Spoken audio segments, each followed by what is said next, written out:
Students अस्सलाम वालेकुम। आज की हम इस वीडियो में डिस्कस करेंगे एक और टेक्निक जिसका नाम है क्रोमेटोग्राफी। ये जो टर्म क्रोमेटोग्राफी है, it was taken from two Greek words. One is the chromo and other is the graphein. That means chromo means colour and graphein means to write. यानी पहले इसको क्या कहा जाता था कि ये एक ऐसी टेक्निक है जिसमें कलर को जो है राइट करना होता था। क्योंकि पहले ये जो टर्म क्रोमेटोग्राफी था, ये टेक्निक सिर्फ और सिर्फ इस्तेमाल होती थी for the separation of pigments. लेकिन with the research and with the scientific works बाद में जो है ये टेक्निक वाइड हो गई, स्प्रीड हो गई, यानी ये जो वसी हो गई। फिर बाद में इसको डिफरेंट जो है कैटेगरीज में यूज किया गया। तो फिर इसकी डेफिनेशन बन गई कि ये एक टेक्निक है जिसमें हम सेपरेट करते हैं क्या, different components from the mixture. यानी मिक्सचर से डिफरेंट कंपोनेंट्स को जब सेपरेट करते हैं तो उसे हम बोलते हैं क्रोमेटोग्राफी। तो चलिए देखते हैं। It is technique for the separation of different components from a mixture. यानी हम मिक्सचर से जब डिफरेंट कंपोनेंट्स को सेपरेट करते हैं तो इस टेक्निक को हम बोलते हैं क्या, chromatography. There are different types of chromatography. Chromatography के डिफरेंट टाइप्स हैं, but in this video we are going to learn about the paper chromatography concept. तो पेपर क्रोमेटोग्राफी बेसिकली क्या होती है? पेपर क्रोमेटोग्राफी, ये जो टर्म है पेपर, ये पेपर खुद बता रहा है कि इसमें पेपर यूज होगा। यानी ये एक टेक्निक होगी for the separation of components from the mixture with the help of paper. यानी इसमें पेपर यूज होगा। पेपर क्रोमेटोग्राफी टू फेज में होती है। Number first stationary phase and number second is mobile phase. Stationary phase हम उसको बोलते हैं जो स्टेशन में, स्टेशनरी लफ्ज की माना ही है कि ये साकिन हालत में यानी खामोश हालत में हो, स्टेशनरी हालत में हो, जिसे हम बोलते हैं पेपर, उसका एग्जांपल है। यानी इसमें हम पेपर यूज करते हैं, वो स्टेशनरी फेज में होता है। उसके बाद है हमारे पास मोबाइल फेज। मोबाइल फेज हम बोलते हैं मूवेबल फेज, यानी मूवमेंट जिसमें हो, मूवमेंटेबल फेस जो है हम उसे बोलते हैं मोबाइल फेस। जैसे कि सॉल्वेंट, आप यहाँ देख सकते हैं कि हमने ये एक क्रोमेटोग्राफिक जो है क्रोमेटोग्राफी मशीन ली है, मिसाल एग्जांपल हमने लिया है। तो इसके अंदर हमने क्या देखा है कि यहाँ पर पेपर मौजूद है। हम इस पेपर को क्या बोलेंगे? पेपर को बोलेंगे स्टेशनरी फेज। स्टेशनरी फेज क्यों? क्योंकि ये अटैच होता है और ऐसे ही रहता है। उसके बाद में हम देखते हैं कि नीचे जो है हमारे पास वो क्या है, सॉल्वेंट है। सॉल्वेंट को हम बोलेंगे क्या, मोबाइल फेज। इसीलिए क्योंकि ये मूव करता है, जब हम इसको पेपर को यहाँ पर डालते हैं तो फिर ये मूव करता है upward by the capillary action के जरिए। तो फिर इसलिए हम बोलते हैं इसको, सॉल्वेंट को क्या है कि ये मोबाइल फेज है यानी मूवेबल फेज है। तो देखते हैं कि ये प्रोसेस होता कैसा है। तो हमने यहाँ पर एग्जांपल लिया है पेपर क्रोमेटोग्राफी विद जो है उसमें हमने लिया है लीफ क्रोमेटोग्राफी। लीफ को क्रोमेटोग्राफी कैसे करते हैं, डिफरेंट पिगमेंट्स को सेपरेट किया जाता है लीफ से, वो कैसे करते हैं हम यहाँ देखेंगे। सबसे पहले आप देख रहे हैं कि ये हमारे पास लीव्स मौजूद हैं। लीव्स को हम क्या करते हैं कि लीव्स को एक कंटे जो है डालते हैं, फिर उसमें जो है हम उसको ग्राइंड करते हैं with different instrument that are used in the botany.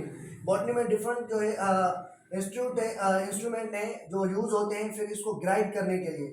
Grind करने से जैसे ही हमें ये ग्राइंडिंग जो है मिल गया, यानी ये हमें मिक्सचर मिल गया, ये सॉल्यूशन हमें मिल गया, तो हम क्या करेंगे, एक ड्रॉपर लेंगे। ड्रॉपर लेकर आप ये जो देख रहे हैं ये है हमारे पास पेपर जो हम यूज करने वाले हैं इस मशीन के अंदर, यानी हम इस फेनोमेना में यूज करने वाले हैं। तो हम क्या करेंगे, ये जो पेपर हमने लिया है उस पर हम क्या करेंगे, पेंसिल से एक लाइन बनाएंगे, पेंसिल से, ओके, पेंसिल से लाइन बनाएंगे। लेकिन लाइन जो है हमारी थोड़ा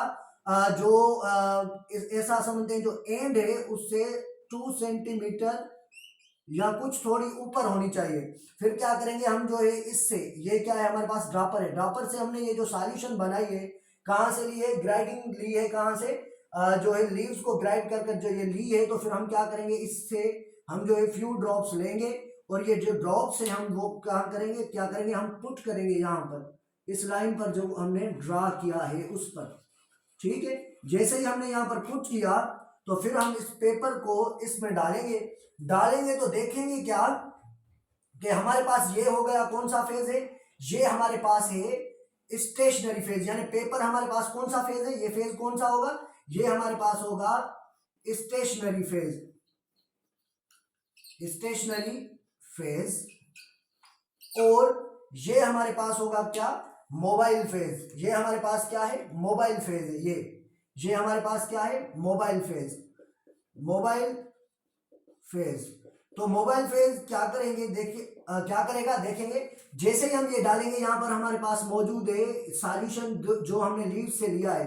तो जैसे ही हम डालेंगे तो क्या देखेंगे कि बाय द केपलर रिएक्शन ये जो है ये मूव करेगा अपवर्ड जैसे ही मूव करेगा तो इसके अंदर लीव्स के अंदर जो मौजूद पिगमेंट्स हैं, यानी इसके अंदर जो पिगमेंट्स मौजूद हैं वो क्या करेंगे, वो आहिस्ता आहिस्ता सेपरेट होते जाएंगे, ऊपर चलते जाएंगे। लेकिन आना सर्टेन क्यों, अच्छा डिफरेंट पिगमेंट्स जो है, जो पिगमेंट्स मॉलिक्यूलर वेट के लिए स्मॉलर होता है यानी जो लाइट होता है जिसका मॉलिक्यूलर वेट कम होता है वो पहले ऊपर चला जाता है। मिसाल के तौर पर हमने यहाँ पर ब्लू देखा है, डिफरेंट पिगमेंट्स होते हैं, ग्रीन भी होता है, लेकिन जो है हम यहाँ पर जस्ट आपको समझाने के लिए जो है हमने ये जो है कलर्स दिए हैं, ठीक है। तो फिर बाद में जो है ये कलर्स डिफरेंट कलर्स मूव करेंगे इस पेपर में, फिर हम क्या देखेंगे कि ये अलग हो गया, ये एक पिगमेंट्स अलग हो गया, ये पिगमेंट्स अलग हो गया और दूसरा अलग सा पिगमेंट होगा वो एक अलग हो जाएगा। तो ये डिफरेंट जो है एरियाज पर वो पिगमेंट्स होंगे ऑन द पेपर।